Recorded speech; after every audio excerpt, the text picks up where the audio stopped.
चलचित्र हमारे सौर मंडल का है और इस सौर मंडल में सभी प्रकार के सदस्य हैं, मेंबर्स हैं। इसमें हमारा सूर्य है, ग्रह है, लघु ग्रह है, धूमकेतु है और एक पौना ग्रह भी है। जानकारी की शुरुआत करते हैं सूर्य से। अब जैसे कि हम सभी जानते हैं कि सूर्य एक तारा है, तो जब हम सूर्य को तारा यानी स्टार कहते हैं तो उसका ये मतलब हुआ कि सूर्य अपनी ऊर्जा, अपनी एनर्जी खुद ही निर्माण करता है, खुद ही बनाता है। जहाँ ऊर्जा बनती है वहाँ सूर्य के केंद्र का तापमान होता है 1.5 करोड़ डिग्री, और जैसे जैसे ऊर्जा बाहर आती है सूरज की सतह पर तापमान कम हो जाता है और वहाँ पर तापमान होता है 6000 डिग्री। सूरज की सतह पर कुछ इसी तरह से काले धब्बे पाए जाते हैं। इन काले धब्बों को कहा जाता है सौर दाग और उसे इंग्लिश में हम कहते हैं सन स्पॉट्स। और इन्हीं सन स्पॉट्स की मदद से आज हम सभी ये जानते हैं कि हमारा सूर्य स्थिर नहीं है, वो अपने अक्ष पर घूमता है और सूर्य को अपने अक्ष पर एक परिभ्रमण, एक रोटेशन पूरा करने में लगते हैं 27 दिन। फिर भी यहाँ जितने भी स्टूडेंट्स हैं, बच्चे हैं, उनको ये मैं सलाह देता हूँ कि बच्चों, सूर्य भले ही घूमता हो पर आपको एग्जाम में वही लिखना है जो आपकी टेक्स्ट बुक में दिया गया है, वरना आपके टीचर्स आपके मार्क्स कट कर देंगे। अब हम बढ़ते हैं ग्रहों की ओर। सूर्य से सबसे निकट का ग्रह है, उसका नाम है बुध। बुध हमारे सौरमंडल का सबसे छोटा ग्रह है। इस बुध ग्रह पर कोई भी वातावरण नहीं है और ना ही तो इससे खुद का कोई चंद्र है। पर बुध के बारे में एक बहुत ही इंटरेस्टिंग बात है। जिस तरह से आपको यहाँ हमारी पृथ्वी पर सूर्योदय से सूर्योदय का समय 24 घंटे का मिलता है, ठीक इसी तरह इस बुध ग्रह पर सूर्योदय से सूर्योदय तक का समय 172 दिन का होता है और ये समय बुध के साल से बड़ा है। तो टेक्निकली स्पीकिंग बुध का दिन उसके साल से बड़ा होता है। इसीलिए यहाँ हम बच्चों को इस तरह से समझाते हैं कि बच्चों, यदि आप भविष्य में बुध ग्रह पर चले जाते हो तो क्योंकि वहाँ उसका दिन उसके साल से बड़ा है तो वहाँ पर उनका बर्थडे दिन में 2 बार आ सकता है और उतनी ही बार उनकी एग्जाम्स भी आ सकती हैं और ये सुनकर कोई जाना भी नहीं चाहता। बुध के बाद आता है सौरमंडल का दूसरा ग्रह शुक्र, वीनस। शुक्र को हमेशा हम इवनिंग स्टार कहते हैं और मॉर्निंग स्टार भी कहते हैं, क्योंकि शुक्र हमें पूर्व क्षितिज के ऊपर सूर्योदय से पहले नजर आता है तो साल के बाकी हिस्सों में पश्चिम क्षितिज के ऊपर सूर्यास्त के बाद हम इसे देख सकते हैं। शुक्र को भी कोई भी चंद्र नहीं है। शुक्र के बाद आती है हमारी पृथ्वी। पृथ्वी के बारे में हम बहुत कुछ जानते हैं।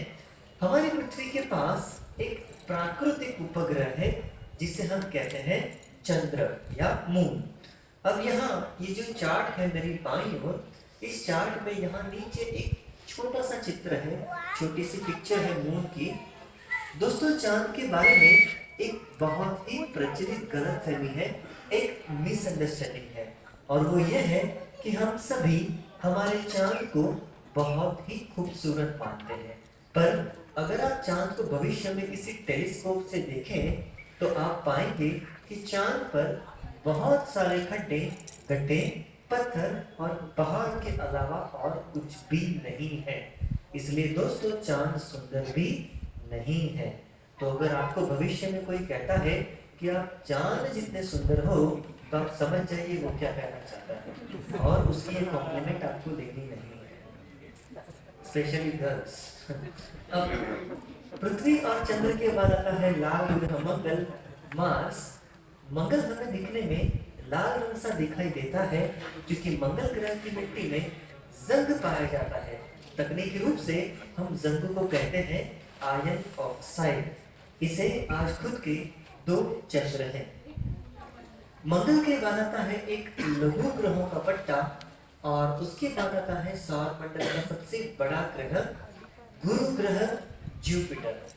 अब दोस्तों, यह ग्रह बड़ा तो इतना बड़ा है कि इस गुरु ग्रह के अंदर हम पृथ्वी जैसे 1300 ग्रह आसानी से रख सकते हैं, उतना वो कद में बड़ा है। पर आश्चर्य की बात तो यह है कि गुरु का दिन बहुत ही छोटा है, केवल 10 घंटे का।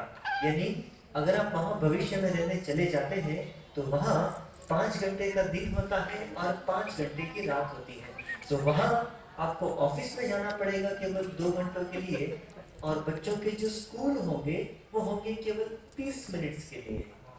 पर इसके साथ साथ एक प्रॉब्लम है, एक दिक्कत है, और वो कुछ इस तरह से है कि बच्चों को वहाँ एक क्लास में 12 साल तक बैठना पड़ेगा, क्योंकि गुरु को सूर्य के आसपास एक परिभ्रमण पूरा करने में लगते हैं 12 साल, और यदि कोई फेल होता है तो दूसरे 12 साल। अब गुरु के बाद आता है सौर मंडल का बहुत ही सुंदर ग्रह शनि, सैटर्न। शनि बहुत सुंदर दिखाई देता है और उसकी वजह है उसके वलय, उसके रिंग्स। शनि के वलय दरअसल बर्फ और धूल के टुकड़े हैं जो गुरुत्वाकर्षण की वजह से इसके आसपास घूमते हैं, और आज इसे खुद के 60 चंद्र हैं। अब शनि के बाद के जो 2 ग्रह हैं यूरेनस और नेपच्यून, वो काफी डिम है, काफी कम चमकते हैं। इसी वजह से उनको देखने के लिए आपको टेलीस्कोप की आवश्यकता होती है। कोरी आंखों से वो आपको कभी भी दिखाई नहीं देते। उनमें से यूरेनस को है 27 चंद्र, नेपच्यून को है 17, और प्लूटो जिसे हम 2006 के बाद बहुना ग्रह मानते हैं, उसे खुद के 5 चंद्र हैं। तो यहाँ मैं सौर मंडल की जानकारी समाप्त करता हूँ। अब एक आखिरी सूचना है जो आप सबके लिए बहुत काम की है। हर रविवार शाम को 7 बजे हम नक्षत्रालय के बाहर टेलीस्कोप रखते हैं।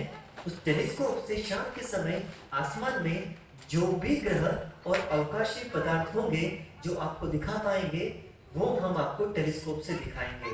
उसके लिए कोई भी टिकट या फीस की आवश्यकता नहीं है, वो फ्री ऑब्जर्वेशन होता है। अगर आपको रुचि हो तो आप यहाँ आ सकते हैं हर रविवार शाम को 7 बजे। तो यहाँ मैं ये सूचना भी समाप्त करता हूँ। अब आप धीरे धीरे इस हॉल में सब कुछ देखें और उसके बाद पहली मंजिल की ओर बढ़ें, क्योंकि याद रहे कार्यक्रम शुरू होने में 15 मिनट का वक्त बाकी पड़ा है। कार्यक्रम की समाप्ति के बाद आप दोबारा कोई भी एग्जिबिट नहीं देख पाओगे। यदि आपके मन में कोई भी प्रश्न हो तो आप मुझसे या मेरे सहयोगी से पूछ सकते हैं।